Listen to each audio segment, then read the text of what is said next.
அவர் இன்னைக்கு மாநாட்டுக்கு ஒரு கடிதம் எழுதியிருக்கிறார். கடிதம் எழுதுறதுல தப்பே கிடையாது. ஆனால் மற்ற கட்சிகளை சாதாரண கட்சி என்று சொல்லும் அளவிற்கு எந்த அளவிற்கு உயர்ந்து விட்டீர்கள்? பூமி பூஜை செய்கிறாங்க, கம்பு உண்றாங்க, அதே திராவிட முன்னேற்ற கழகத்தை பின்பற்றுகிறார்கள். நிறம் நிறைய பேர் மஞ்சள் உடை தான் அணிந்தே இருந்தாங்க. அதாவது இதுக்கு முன்னாலே கடைசி படம் தான் சொன்னார். இதுக்கு முன்னால் அதுக்கப்புறம் ஒரு கடைசி படம் வந்திருக்கு. மாநாடுக்கு முந்தின கடைசி படம், மாநாட்டுக்கு அதுக்கப்புறம் உள்ள கடைசி படம், இல்லைன்னா தேர்தலுக்கு முந்தின கடைசி படம் அப்படின்னு பிளாக்ல என் டிக்கெட் வாங்காதுங்க அப்படின்னு சொல்லுங்க. அப்படி அவன் தெருக்கோடியில் நின்று கொண்டிருப்பவரை நீ இன்னைக்கு வேலைக்கு போகாதன்னா என்ன பண்றது?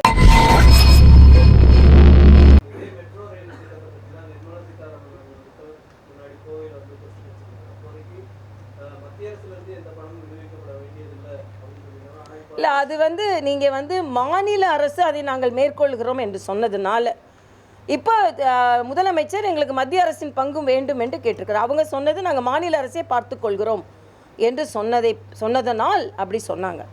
அதனால் நம்மை பொறுத்த மட்டில் நான் அதை தான் சொல்கிறேன், இந்திய ஆயோக் கூட்டத்திற்கு போக மாட்டேன், நாங்கள் அதில் தான் அரசியல் காண்பிப்போம் என்றெல்லாம் இருக்கக்கூடாது என்பது எனது கருத்து. அது மட்டுமல்ல, இன்னும் 2-3 கருத்துக்களை சொல்ல விரும்புகிறேன். திருமாவளவன் அவர்கள் ஒரு மாநாடு நடத்தினாங்க. அதில் காந்தி எனக்கு பிடிக்காது, ஏனென்றால் காந்தி இந்து மத கொள்கையை பற்றியவர், சாகும்போது கூட ஹரே ராம்னு சொல்லிட்டு தான் அவர் இறந்தார் என்று தனது துவேஷத்தை மிக கடுமையாக அவர் கக்கி இருக்கிறார். காந்தியை இவர்கள் தினம் தினம் கொன்று கொண்டு இருக்கிறார்கள். ஆக எந்த அளவிற்கு ஒரு தேசப்பிதாவை நீங்கள் கொச்சைப்படுத்த முடியும்? ஏற்கனவே நான் அவர் சிலைக்கு மாலையிடவில்லை என்று சொன்னதை அவர் இன்னும் அதிகமாக கொச்சைப்படுத்தி மிக மோசமான கருத்துக்களை பதிவிட்டிருக்கிறார். அவர் ஒரு நாகரிகமான தலைவர் இல்லை என்பதை நிரூபித்து விட்டார், அவ்வளவுதான்.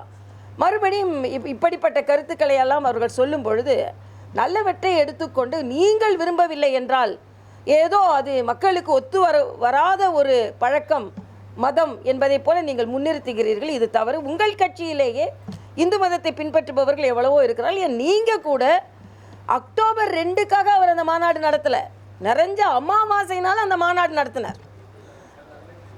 அதனால் நல்ல நாள் பார்த்து தான் எல்லாரும் செய்கிறாங்க.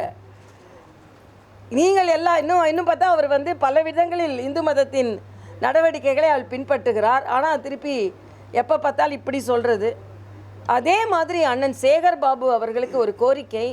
பழனியில் சமீபத்தில் தான் குடமுழுக்கு நடந்தது. ஆனால் இன்று அந்த கோபுரம் சிதலமடைந்திருக்கிறது என்ற செய்தி வந்திருக்கிறது. சில இடங்களில் சில மாநிலங்களில் பிரசாதத்தில் தான் பிரச்சனைன்னா இங்கே நமக்கு கோபுரத்திலே பிரச்சனை வர ஆரம்பிச்சிருக்கு. ஆக அவசரமாக 1000 குடமுழுக்கு நடத்தணும், 1000 கும்பாபிஷேகம் நடத்தணும்னு சொல்கிறத விட நீங்கள் தரம் வாய்ந்த கட்டிடக்கலை அங்கே பின்பற்றப்படுகிறதா என்பதையும் நீங்கள் கண்காணிக்க வேண்டும் என்பதுதான். இப்போ பழனி கோபுரத்தில் பிரச்சனைகள் இருந்த உடனே அதை சரி செய்து விட்டு இன்னொரு சின்ன கும்பாபிஷேகம் நடத்தணும் அப்படின்னு சொல்கிறாங்க. ஆக நம்பிக்கை இல்லாதவர்களின் கையில் கோயில்கள் இருந்தது என்றால் இப்படிப்பட்ட ஒரு சூழ்நிலை தான் வரும். இன்னொன்று, இன்றைய காலகட்டத்தில் தம்பி விஜய் அவர் இன்னைக்கு மாநாட்டுக்கு ஒரு கடிதம் எழுதியிருக்கிறார். கடிதம் எழுதுறதுல தப்பே கிடையாது. ஆனால் அதில் ஒரு வார்த்தை குறிப்பிட்டு இருக்கிறார்.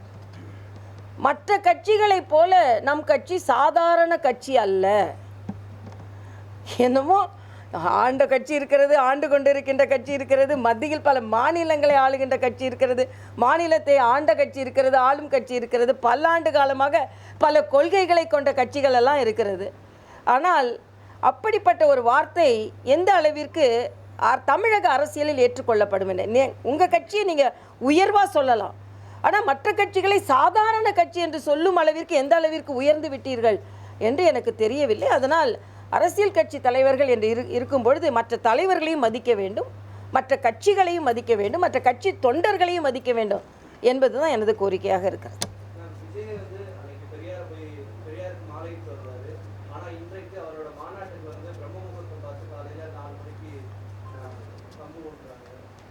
பூமி பூஜை செய்கிறாங்க, கம்பு உண்றாங்க, அதே திராவிட முன்னேற்ற கழகத்தை பின்பற்றுகிறார்கள். திராவிட முன்னேற்ற கழகம் பெரியாரை கும்பிடுவார்கள். ஆனால் நாள் நட்சத்திரம் பார்த்து தான் எல்லாமே நடத்துவாங்க. நான் ஏற்கனவே சொன்னேன், நமது தேர்தல் நமது நாமினேஷனை தாக்கல் செய்யும் பொழுது எங்களை விட அதிகமாக நேரம் பார்த்து நிறைய பேர் மஞ்சள் உடை தான் அணிந்தே இருந்தாங்க. ஏன் நான் போட்டியிட்ட அந்த தொகுதியில் உள்ள எதிர்க்கட்சி வேட்பாளர் கூட அந்த கலைஞர் எப்படி மஞ்சள் துண்டு போட ஆரம்பித்தாரோ அதே மாதிரி நிறம் பார்த்து, நேரம் பார்த்து, காலம் பார்த்து, எங்களை விட அதிக நேரம் பார்ப்பது அவங்க தான். அதனால தான் இப்போ திராவிட முன்னேற்ற கழகத்தை சரியாக பின்பற்றுகிறார். பெரியாரை நாங்கள் கும்பிடுவோம், ஆனால் மறைமுகமாக சாமி கும்பிடுவோம் அப்படின்றதை நடைமுறைப்படுத்தி கொண்டு இருக்கிறார்கள். இதுதான் வேண்டான்ற. வெளிப்படையாக நீங்கள் உங்கள் கொள்கைகளை சொல்லிடுங்க, வெளிப்படையான நடைமுறை இருக்கட்டும். ஆக நான் ஒன்றை சொல்லிவிட்டு மக்களை ஏமாற்றி விட்டு ஆனால் நாங்கள் அதை பின்பற்றுவோம் என்று இந்த இரட்டை வேடம் வேண்டாம் என்பதுதான் முதல்லேருந்தே நாங்கள் சொல்லி கொண்டு இருக்கிறோம். இது திராவிட கட்சிகள் திராவிட மாடல் மாதிரி இன்னொரு குட்டி திராவிட மாடல் உருவாகுதோ என்னமோன்னு எனக்கு தெரியல.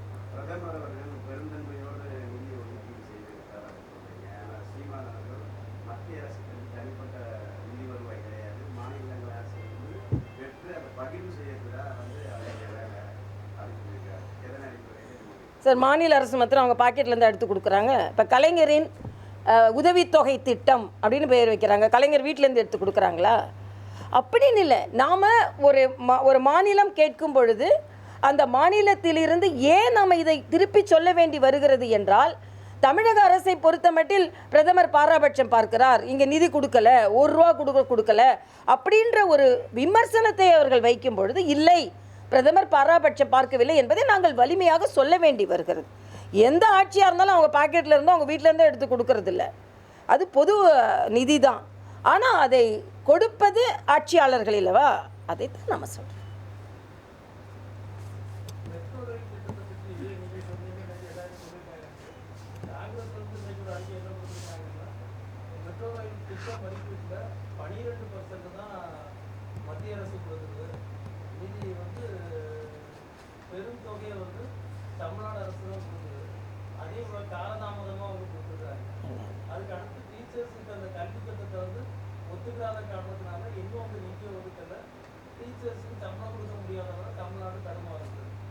அதாவது இதில் நான் இது 50% தான் இந்த திட்டம் நிறைவேற்றப்பட்டு இருக்கிறது.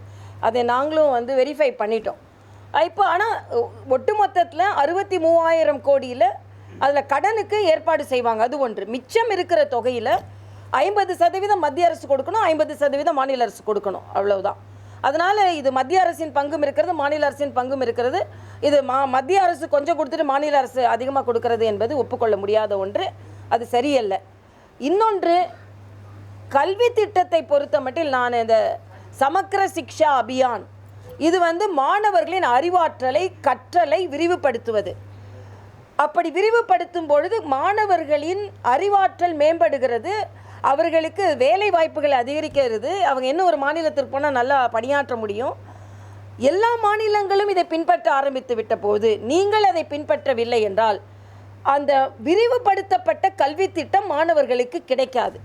அந்த விரிவுபடுத்தப்பட்ட கல்வி திட்டத்திற்காக கொடுக்கப்பட்ட நிதி நீங்கள் விரிவுபடுத்தினால்தான் அது கொடுக்கப்படும். எந்த திட்டத்திற்கு நிதி ஒதுக்கப்படுகிறதோ அந்த திட்டத்தை நான் செயலாற்ற மாட்டேன் என்று சொல்வது சரியல்ல. அது மட்டுமல்ல, மாநில அரசு நாங்கள் பின்பற்றுவதற்கான ஒரு குழுவை அமைத்து அதற்கான ஆலோசித்து வருகிறோம் என்று முந்தைய தலைமைச் செயலர் சொன்னதின் அடிப்படையில் முதல் தவணை கொடுக்கப்பட்டது. நான் கேட்குறேன், ஏன் பின்பற்ற மறுக்கிறீங்க? ஏன் நடைமுறைப்படுத்த மறுக்கிறீர்கள்? இதில் என்ன காரணம்னு சொல்லுங்கள். மற்ற மாநிலங்களில் உள்ள புதுச்சேரியில் இதனால் மாணவர்கள் பலன் பெற்று வருகிறார்கள். என்னொன்றே நான் சொல்கிறேன், நீட்டை பற்றி இவர்கள் எதிர்மறையான கருத்துக்களை சொல்லி வந்தார்கள். இன்றைக்கி என்ன தகவல் என்னன்னா, நீட் இல்லாத போது மிக குறைந்த எண்ணிக்கையில் தான் அரசு பள்ளி மாணவர்கள் மருத்துவக் கல்லூரியில் இணைந்தார்கள்.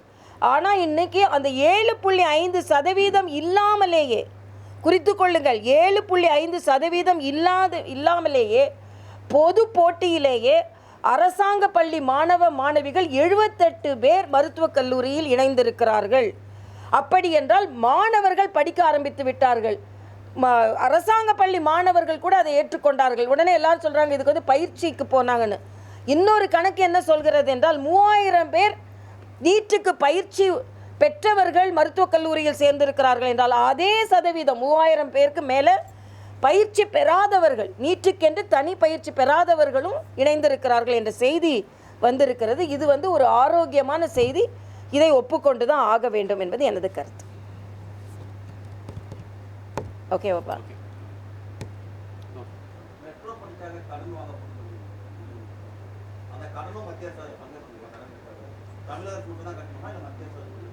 இல்லை, இதில் வந்து இதுக்குன்னு ஒரு பேட்டர்ன் இருக்குப்பா. இது எப்படி கொண்டு வருவாங்க அப்படின்றது. அதில் வந்து முதலில் உள்ள அந்த பகுதி வந்து நம்ம இப்போ ஆரம்பிக்கிறதுக்காக மத்திய அரசு கொடுக்கறது. இதுதான் இப்போ உதாரணத்திற்கு சொல்ல வேண்டும் என்றால் என்ன சொல்கிறார்கள் என்றால் 63,000 கோடியில் முதலீடு வந்து 14,000 கோடி. அதில் இப்போ வந்து 7,000 கோடி மத்திய அரசு கொடுக்கும், 7,000 கோடி மாநில அரசு கொடுக்கும். அதுக்கு அப்புறம் வந்து அதற்காக கடன் தொகை வாங்கப்படும். இந்த கடன் தொகை வாங்குவதில் இதில் எந்த அளவிற்கு இதில் பிரித்து கட்டப்படும் என்பது விவரம் எனக்கு சரியாக தெரியல. நான் வந்து கேட்டு வேணா சொல்கிறேன். போதுமா?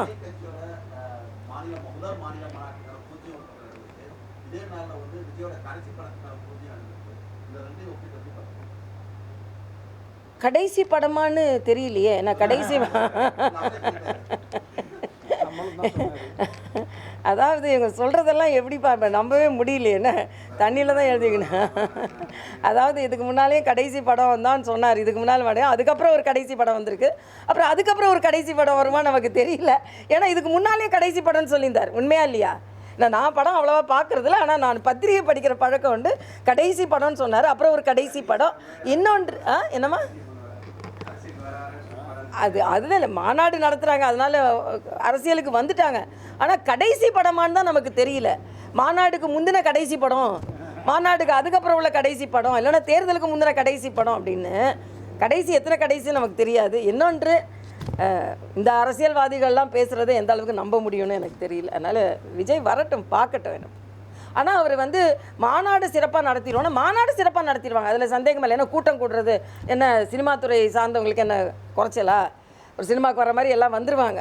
கூட்டம் மாநாடை நம்ம வெற்றிகரமாக நடத்தி காண்பிப்பது அரசியலில் சவாலான ஒரு அப்படி எழுதியிருக்காரு. மாநாடெல்லாம் நடத்தி காண்பித்துருவாங்க. கட்சி நடத்துகிறது தான் என்னமே எப்படின்னு தெரியும். யாருப்பா?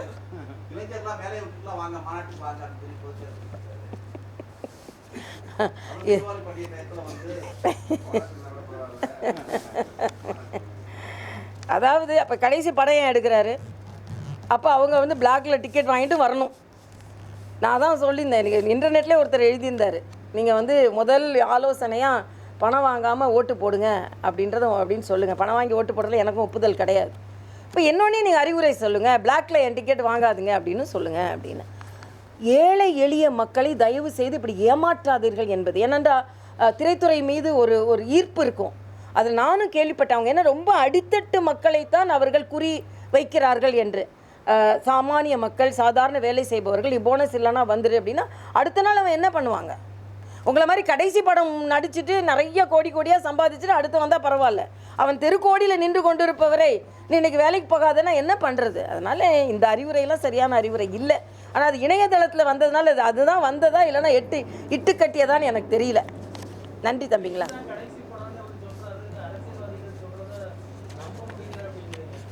புது அரசியல்வாதி புது நடிகர் அரசியல்வாதி. ஆனால் எங்களுக்கெல்லாம் படம் கிடையாது இல்லை, அதனால் ஒன்றும் படம் காமிக்க வேண்டிய அவசியம் இல்லை நாங்கள்லாம். அதனால்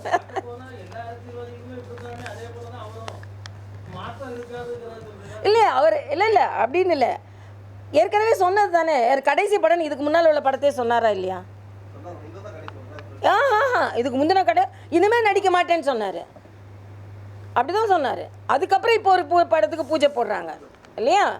அப்போ அந்த மனமாற்றம் ஏன் வந்தது அப்படின்னா, நம்ம முழு நேரம் அரசியல்வாதியாக இருக்க முடியாத, ஒருவேளை பகுதி நேர அரசியல்வாதி பகுதி நேர நடிகராக இருக்க முடியுமோ அப்படி தான் தமிழ்நாட்டில் சூழல் இருக்கிறத அவர் சிந்திக்கலாம். அதனால் எல்லா அரசியல்வாதியும் அப்படி சொல்லலை. இவர் கடைசின்னு சொல்லிட்டு இன்னும் எத்தனை கடைசின்னு தெரியலையே.